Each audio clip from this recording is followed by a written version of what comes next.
Buenas noches, seguidores y seguidoras. Bueno, como siempre, hoy os traigo una historia, porque es lo que a mí me gusta, contar historias. Historias verdaderas, por supuesto, porque si cuento historias no verdaderas serían cuentos. Bueno, esta historia es una historia muy triste, muy triste. Es una historia que no tenía que haber ocurrido, pero por desgracia, para muchos, ocurrió. La historia ocurrió en nuestro país, en España, y no hace tanto tiempo. Lo que pasa es que a veces las personas queremos alejar las cosas, pero no. Fue muy reciente. Esta historia, yo es que soy partidario de que cuando se cuenta una historia hay que contarla con todas sus consecuencias y con todos sus beneficios. Las historias no se pueden adornar, no se pueden vestir de rosa, no se pueden estirar, ni se pueden encoger, ni se pueden amañar a nuestro antojo y a nuestro acomodo. Las historias, si se cuentan tal y como son historias.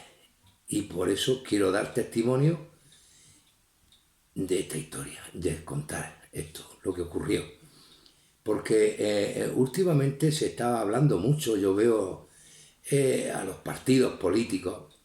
Yo en esta historia voy a intentar ser lo más veraz posible, que lo es.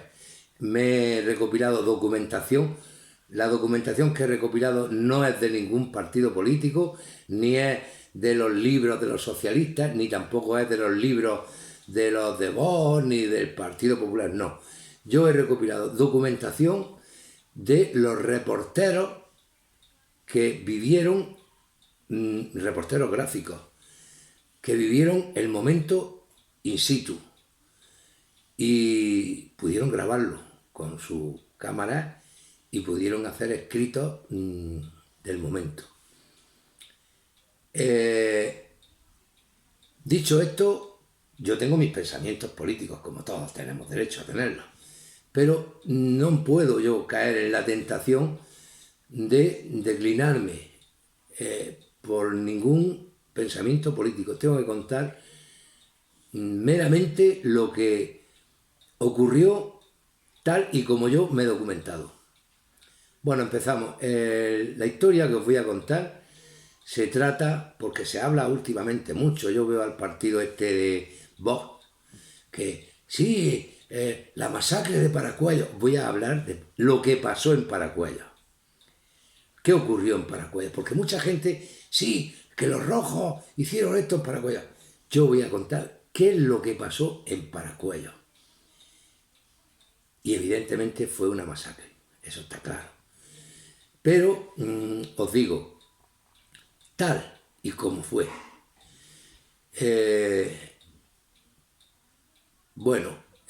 Corría el año 36 y esto ocurrió porque España estaba en un caos. Había habido no voy a decir golpe de Estado porque le puede sentar mal a alguien. Diremos un alzamiento nacional, que queda más bonito, ¿eh? Y creo que es lo que más le puede gustar a los que son, de algún partido que les puede hacer daño. Y yo no pretendo hacer daño a nadie, simplemente contar esto como ocurrió. Hay un alzamiento nacional en este país, tripulado o llevado a cabo por un jefe, porque tenía que haber un jefe, un mandatario. Este mandatario, en este caso, por causas, por cuestiones que ahora no voy a enumerar, pues eligen a este hombre, a Francisco Franco, a Monde. Porque el golpe, el alzamiento, hubo un golpe de Estado el 17 de julio, que lo sepáis, el 17 de julio, que fue frustrado. El 17 de julio de 1936 en España se da un golpe por el descontento de los militares, el cual queda frustrado. El 18 de julio los militares, no conformes con aquello, Se ponen de acuerdo, bueno, y el golpe se lleva a efecto ya, porque el golpe de Estado ellos pensaban con el alzamiento nacional, y perdonad por lo del golpe, ellos pensaban que iba a ser algo muy rápido, muy, venga, cogemos, eliminamos a los mandatarios, al presidente de la República Española en este caso, porque en España se vivía en república en ese tiempo, que lo sepáis. Se vivía en república, que es un régimen de un Estado, el cual es soberano porque en la república fue elegida por el pueblo, y todo lo que elige el pueblo para mí es soberano. Pero bueno, vamos al tema. Resulta que en el año 36, pues, bueno, pues los rojos, como dicen algunos, que también tengo que discrepar, porque es que decían los rojos y los nacionales. Los nacionales eran los de derecha y los rojos eran los de izquierda, los de ideas izquierdistas, comunistas. Pero yo, eso de los rojos y los rojos, perdonadme, pero eran tan nacionales como los que se hacían llamar nacionales, porque todos eran de la misma nación, eran del mismo país, eran hermanos. Es que el problema es que aquí hubo una guerra civil, y las guerras civiles son encarnizadas, son muy cruentas.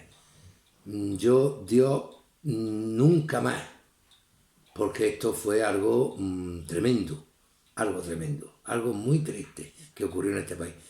Se mataban entre hermanos, tan simple como por tener una ideología, una idea, por tú tener el pensamiento distinto al otro, te convertías de la noche a la mañana en su enemigo y vamos, te quitaban la vida, tanto a uno como a otro. Bueno, el caso es que está la guerra civil y en Madrid el gobierno instaurado en aquel tiempo, el gobierno de la República, pues toma la decisión de huir hacia Valencia. Se marcha a Valencia. Bueno, venga, que nos vamos a Valencia porque los nacionales, los de Franco, están en las puertas y pueden venir a Madrid y claro, si los nacionales, según los nacionales, las tropas de Franco entraban en Madrid, pues ahí no iba a quedar títere con cabeza, evidentemente. Entonces los grandes mandatarios, el presidente, los que estaban en el Congreso de la República, en el Senado, pues deciden marcharse a Valencia. ¿Qué ocurre? Que allí en Madrid dejan pues a unos mandatarios de izquierda. En este caso, pues había un chico muy joven que se llamaba don Santiago Carrillo, que no era comunista, que lo sepáis. En aquel momento no era comunista, pertenecía al Partido Socialista Español. Don Santiago Carrillo, luego más tarde, se hizo comunista y llegó a ser el presidente del Partido Comunista de España. Pero en esta época que yo os cuento, era un socialista joven, con mucha adrenalina, con muchas ganas de heroísmo, que yo, bueno, no tengo que tampoco decir nada sobre esta persona. Él ya murió y bueno, y don Santiago Carrillo pues estaba allí en aquel tiempo, en aquel momento, en Madrid. Entre otros estaba el general, el general Miaja. General Miaja, es que miro, porque tengo aquí unas anotaciones que he ido sacando de la documentación. El general Miaja estaba en aquel tiempo. Pero la República, o el gobierno de la República, los que había allí que no estaban, eran, digamos, de alguna forma titiriteros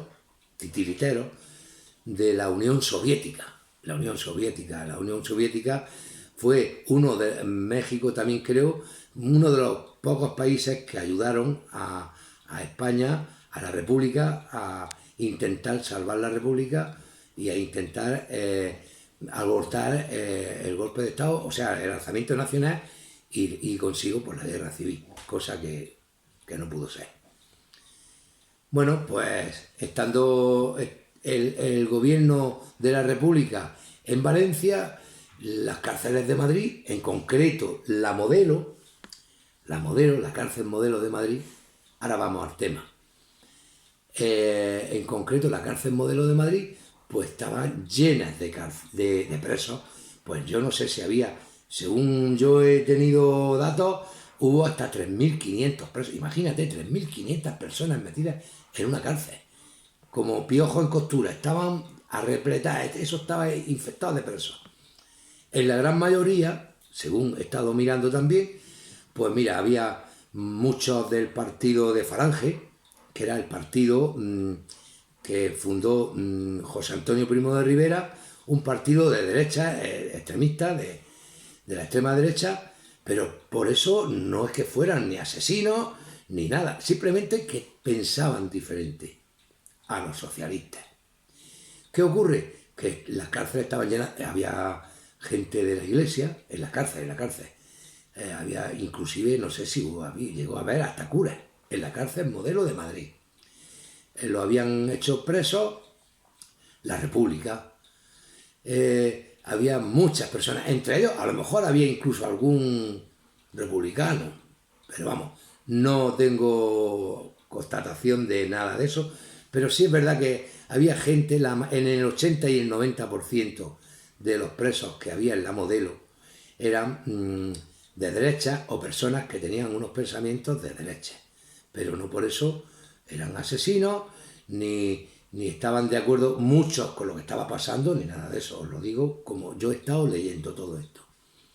Entonces, ¿qué ocurre? Que la gente que había allí, el general Miaja y Carrillo, don Santiago Carrillo, oye, ¿qué hacemos con los presos? Fíjate que estos son enemigos del pueblo, estos son enemigos de la República.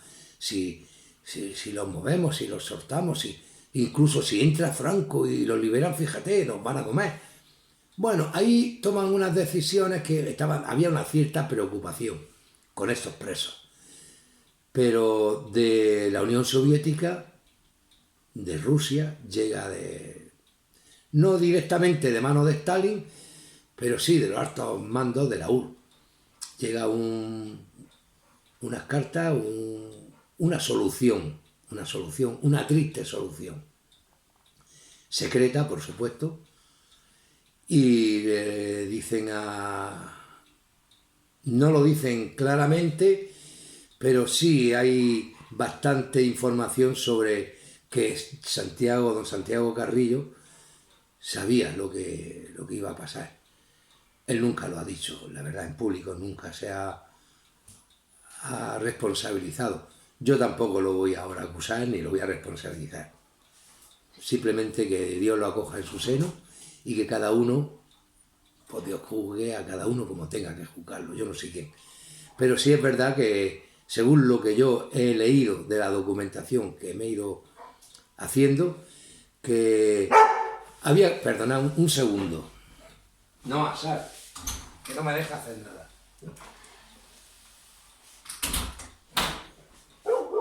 Bueno, seguimos con el tema. Es que la perra, que se llama Noa, quería salir a la calle y me da un ladrido cuando quiere salir. Bueno, el tema en cuestión es que pues deciden transportarlo a Valencia, a los presos. Pues mira, los mandamos a Valencia y venga, y así están allí porque Valencia es roja, Valencia es comunista y aquí no pasa nada. Venga, pues los mandamos allí a Valencia y los tenemos más controlados. Pero eso no fue verdad. Lo cierto es que eso, la historia demuestra que eso fue un engaño, eso no fue así. Estos pobres personas, fueron corderitos que los subían en camiones. Venga, vámonos para Valencia, sube, sube. Y cargaban los camiones y a la altura de un pueblo de la salida de Madrid, Paracuellos, del Jarama, pues allí paraban. Venga, bajad. Coño, ¿qué ha pasado? ¿Qué es que estamos ya? No, bajad, que vamos a hacer un descanso. Venga, poneros ahí.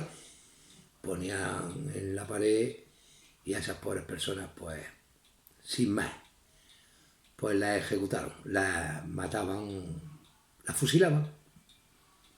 ¿Qué ocurrió? Eso en Rusia decía que había que hacer una purga. Y estos títeres o estas personas pues hicieron caso de, como en la guerra, ocurren cosas que luego dices tú, pero ¿cómo ocurrió esto? Bueno, pues eso es verdad. Yo os tengo que decir que eso ocurrió. Eso está escrito, está constatado en la historia de este país. Y bueno, y os tengo que decir, más o menos, se cargaron a 2.500. Se hicieron sacas. Saca es cuando hace una salida de la cárcel con presos. La primera saca se hizo, lo voy a mirar, el 7 de noviembre del 36. Hacía julio, agosto, septiembre, octubre y noviembre. Hacía 5 meses que había estallado la guerra civil en este país, en España. El 7 de noviembre hacen una saca. Están todo el mes de noviembre haciendo sacas y mandando supuestamente personas a Valencia. Pero qué va, no salían de Madrid, se quedaban en Paracuellos del Jarama.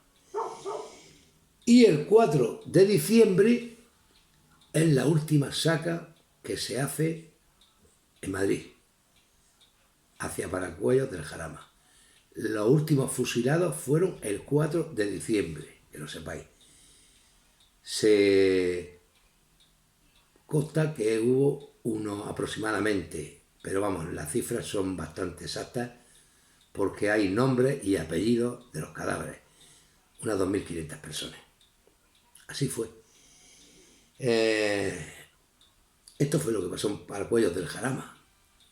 Una triste historia, pero no por eso no deja de ser cierto y hay que asumirlo y hay que saber qué es lo que pasó allí.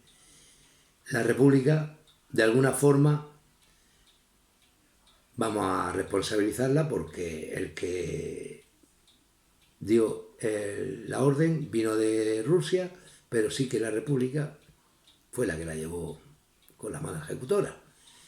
Entonces se cargaron a 2.500 personas que tenían hijos, que tenían mujer, que tenían hermanos, que eran fascistas. Sí, claro que eran fascistas. La mayoría, sí, pero eran seres humanos, padres de familia, había diplomáticos, había escritores, había, como he dicho antes, curas. Yo no voy a entrar en detalle de lo que eran en su oficio. Eran seres humanos, eran personas con familia.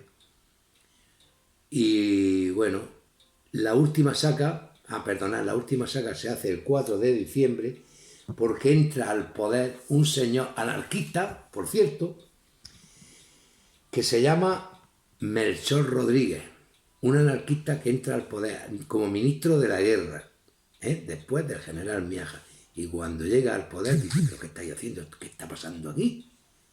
Pues este señor fue el que detuvo, que lo sepáis, el que detuvo las sacas. Y luego este hombre, don Santiago Carrillo, no, es que yo no sabía, yo no quería. Santiago, que Dios te perdone y tú sabrás lo que pasó, pero no hay más historia. Luego estas personas pues fueron fusiladas. Se sabe que hubo 2.500 personas aproximadamente porque tienen nombres y apellidos, se puso unas placas y estuvieron 50 años, pues se supo que fueron víctimas de este desastre tan horroroso, tan desgraciado, tan sin sentido. Ahora os cuento algo que ocurrió paralelo a esta historia tan triste, a este horror. Es que la guerra y la guerra civil, perdonadme, pero esto fue algo desastroso por un sitio y por otro. Tanto los nacionales como los republicanos. Es que esto se fue de madre. Cuando las ideas llegan a ciertos extremos, son muy peligrosas. Porque ya no son ideas, ya es fanatismo. Y el fanatismo, cuidado, que tiene mucho peligro. Bueno, dicho esto, os voy a contar. En el 36 ocurre algo muy importante, que esto nadie habla de ello, casi nadie, yo lo voy a contar. Y también muy triste. Las tropas de Franco se dirigen a Madrid. Franco va con sus aliados los alemanes, los italianos y la Legión Invencible, que son los moros. Eso era una apisonadora, una máquina de segar. Por donde andaban no quedaba nada vivo, os lo puedo asegurar. Me he documentado. Entonces llegan a Badajoz, a Extremadura, a Badajoz, comandados por un coronel, el coronel Yagüe, señores. Y esto lo cuenta un reportero que lo mandan muy jovencito, con 19 años, casi 20, había cumplido los 20 de España. Un reportero americano. El New York Times manda a este hombre, como también mandaban reporteros en Vietnam. Sabéis que en la guerra hay reporteros de guerra, para saber cómo van las contiendas, para saber quién son los que van a vencer, quién son los que van a perder, en fin, para contar los horrores de la guerra. Qué triste que haya reporteros, pero bueno, lo había, en aquellos tiempos también lo había. Y este hombre cuenta que se va a España, a Madrid, con su Polaroid, y cuando llega a Extremadura, porque de Madrid le mandan a Extremadura al bando nacional, para ver cómo iba la contienda. Este hombre os voy a decir su nombre. Mira, se llamaba Neves, reportero Neves, norteamericano. Y él, cuando llega a Extremadura, a Badajoz, se queda atónito, se queda perplejo. Pues él dice textualmente: mi dedo índice, el que pulsa la Polaroid, no es capaz de apretar tal dantesca escena. Las calles, había cadáveres por todos sitios. ¿Qué está ocurriendo? Quiero hablar con el alto mandatario, el que ocupe el mando aquí en este pueblo, en esta ciudad.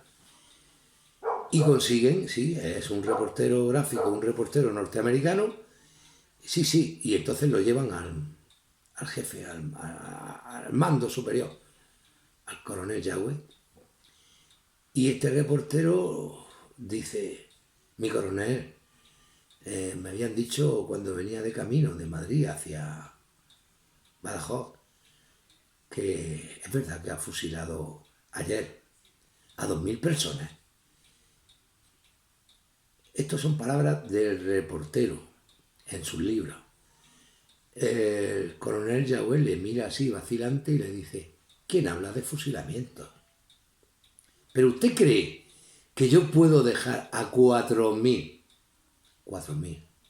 ¿Usted cree que yo puedo dejar a 4000 personas enemigos rojos, detrás de mis columnas, que vamos a contrarreloj hacia Madrid? Por supuesto que lo he fusilado. 4000. Es muy fuerte esto, ¿eh? En un solo día. Yo, cuando leo estos escritos, la carne se me pone el pelo se me pone de punta. Digo, pero es que esto pasó de verdad. Pasó de verdad en este país.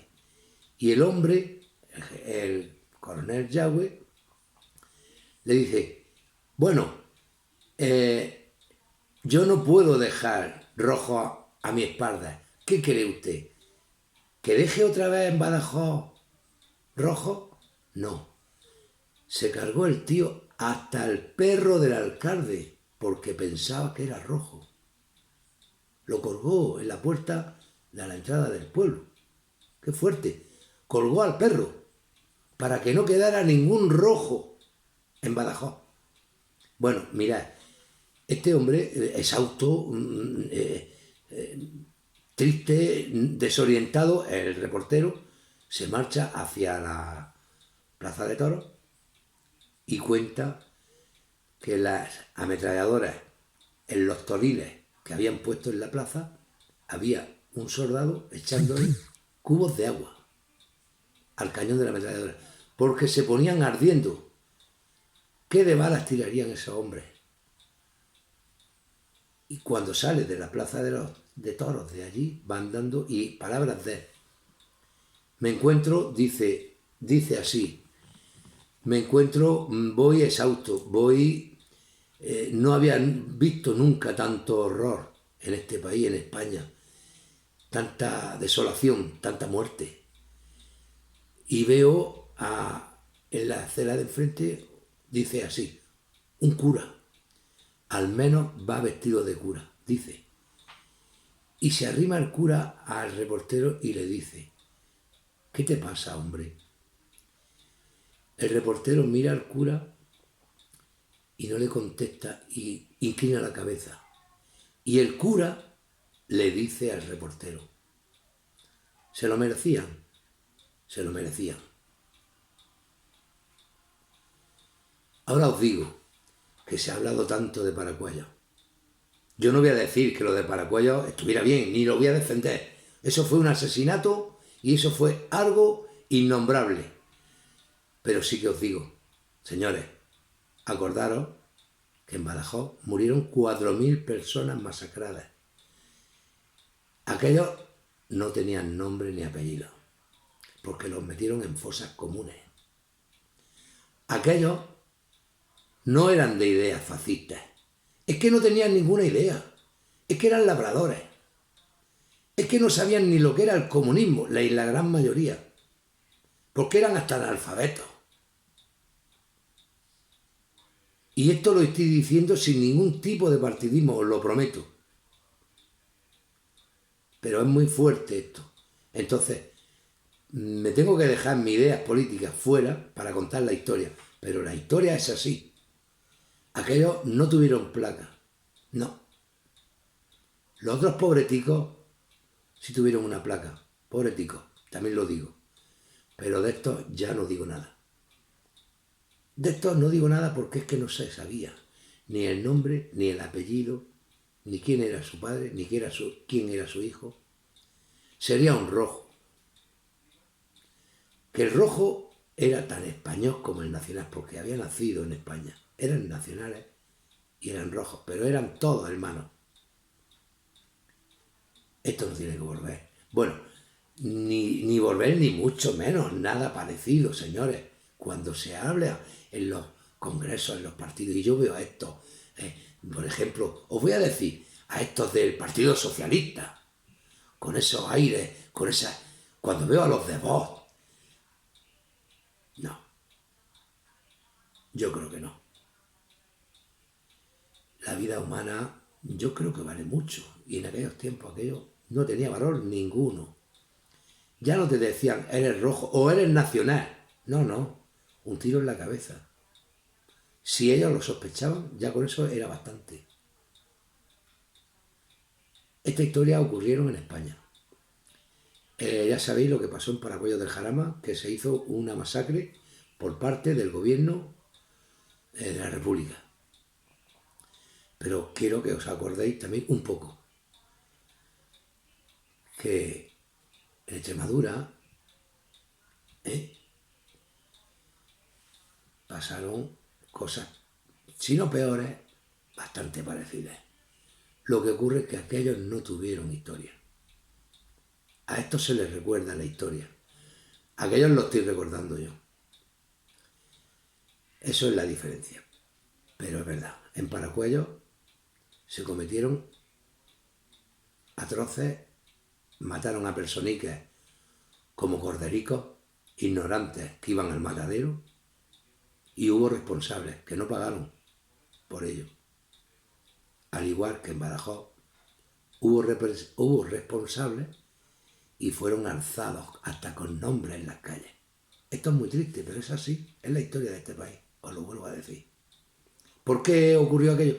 Porque, por desgracia, la historia solamente las pueden contar los vencedores.